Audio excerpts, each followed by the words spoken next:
नमस्कार, जय जिनेंद्र। मैं मंजू आंचलिया मंजू स्टोरीज चैनल पर फिर से आपका स्वागत करती हूँ। श्रेयांसनाथ भगवान वर्तमान समय चक्र के 11वें तीर्थंकर हैं। इनका जन्म सिंहपुर के इक्ष्वाकु वंशीय राजा विष्णु के यहाँ हुआ था। इनकी माता का नाम विष्णु देवी था। श्रेयांसनाथ भगवान का रंग सुनहरा था और शरीर की ऊंचाई 80 धनुष्य थी।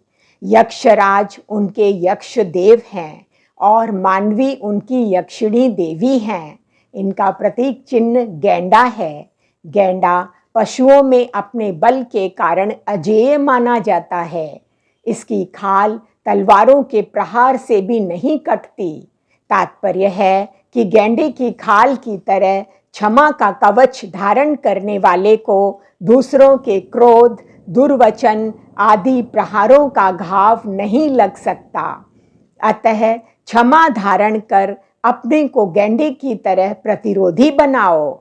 जैसे उसके एक सिंह है, वैसे ही एकाकी भाव से संसार में रहो। श्रेयांसनाथ भगवान ने निर्जरा भावना पर सुंदर देशना दी। श्रेयांसनाथ भगवान को किस तरह वैराग्य हुआ, यह सब जानने के लिए देखें 24 तीर्थंकरों के जीवन चरित्र की श्रृंखला में 11वें तीर्थंकर श्रेयांसनाथ भगवान की कहानी। अर्धपुष्कर द्वीप के पूर्व महाविदेह के कच्छ देश की क्षेमा नगरी में राजा नलिनी गुल्म राज्य करते थे। एक बार उनके राज्य में वज्रदंत मुनि पधारे। उनके धर्मोपदेश से राजा का मन संसार से विरक्त हो गया। वह बहुत से राजाओं के साथ दीक्षित हो गए। 11 अंगों का अध्ययन किया और तीर्थंकर प्रकृति का बंध किया।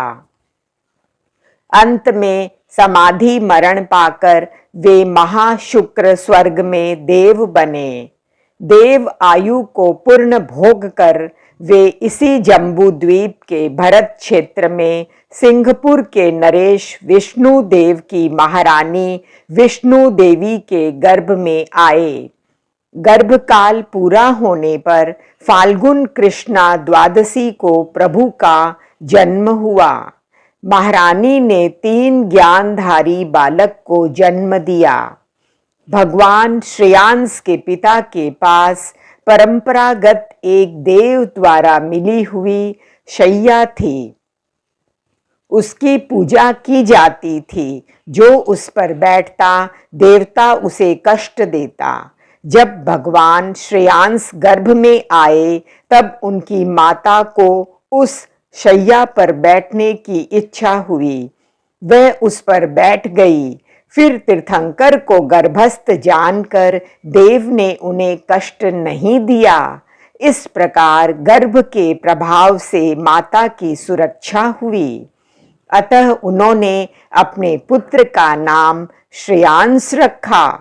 राजा विष्णु ने श्रेयांस कुमार के युवावस्था में आने पर अनेक सुयोग्य राजकन्याओं के साथ उनका विवाह करवाया तथा आग्रह पूर्वक राज्याभिषेक किया। श्रेयांस कुमार ने अनेक वर्षों तक राज्य का संचालन कुशलता से किया। एक बार वसंत ऋतु का परिवर्तन देखकर उनको वैराग्य हो गया। निश्चित दिन फाल्गुन कृष्णा त्रयोदशी को प्रभु 1000 व्यक्तियों के साथ दीक्षित हो गए। दूसरे दिन सिद्धार्थपुर नगर में राजा नंद के यहाँ खीर से पारणा किया। 2 माह बीत जाने पर आम्र वृक्ष के नीचे ध्यान करते हुए इनको केवल ज्ञान की प्राप्ति हुई। प्रथम प्रवचन में ही तीर्थ की स्थापना हो गई। श्रेयांसनाथ भगवान के शासन काल में भगवान महावीर का जीव त्रिपृष्ठ नामक प्रथम वासुदेव हुआ। प्रथम बलदेव उनके भाई अचल थे। दोनों ने आकर प्रभु के दर्शन किए। त्रिपृष्ठ वासुदेव की मृत्यु के पश्चात अचल बलदेव ने भगवान श्रेयांसनाथ के शासनवर्ती धर्मघोष आचार्य के पास दीक्षा ग्रहण कर मोक्ष प्राप्त किया। श्रेयांसनाथ भगवान ने निर्जरा भावना पर सुंदर देशना दी। जिस प्रकार किसी तालाब में जल आने के रास्तों को बंद कर दिया जाए और फिर भीतर में रहे जल को कुछ तो उलीच उलीच कर बाहर फेंक दिया जाता है और कुछ सूर्य की तेज धूप से सूख जाता है, तब तालाब बिल्कुल खाली हो जाता है। इसी प्रकार आत्मा में अनादि काल से कर्म रूपी जल भरा है। जब संवर द्वारा नए जल का आना बंद कर दिया जाता है, तब फिर स्वाध्याय आदि धर्म आचरण द्वारा कुछ जल बाहर निकाला जाता है और कुछ तप एवं ध्यान द्वारा सुखाया जाता है। यही आत्मशुद्धि का मार्ग है। जिस प्रकार वज्र के प्रहार से कठोर पर्वतों को भी चूर चूर कर दिया जाता है, उसी प्रकार तप रूप निर्जरा धर्म की आराधना से आत्मा के साथ बंधे सघन कर्म भी छिन्न भिन्न हो जाते हैं। ध्यान और तप की अग्नि में कर्म रूपी ईंधन जल जाने पर आत्मा निर्मल प्रकाशमान हो जाता है।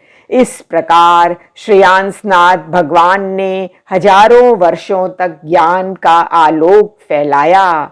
अंत में सावन कृष्णा तृतीया को सम्मेत शिखर पर निर्वाण प्राप्त किया। धन्यवाद।